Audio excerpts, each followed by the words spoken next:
Well, I get a lot of comments, people amazed that I can still remember these stories, but a lot of that comes from, typing them up all those years in the wino hotels and all that. But when it comes to psychedelic experiences, of course, you very rarely remember those. You're just fucked up.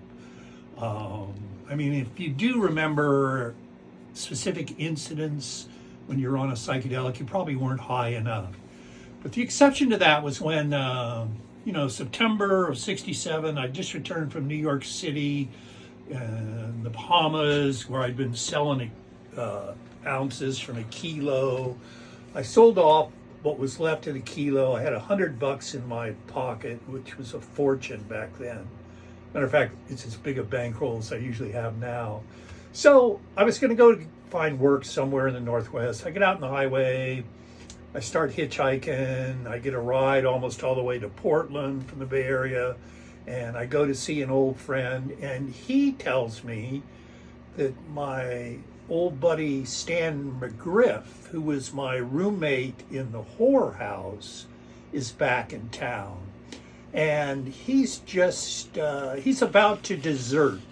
He went through basic training and he's on his way to Canada, so he's going to be in Portland for desert. He's leaving for Vietnam. He's going to not. Yeah, he went to basic training and they told him he's going to Nam, so he's going to Canada. They gave him a week leave or whatever, and he's not going back. And that's what he did, actually. I think he was pardoned by Carter later. Anyway, so I get hold of him. I get over at his place in Northeast Portland the next day, and he's sitting on the porch with his girlfriend, Sophie, who I'd never met. And, this is the first time I experienced this in my life, and I experienced later.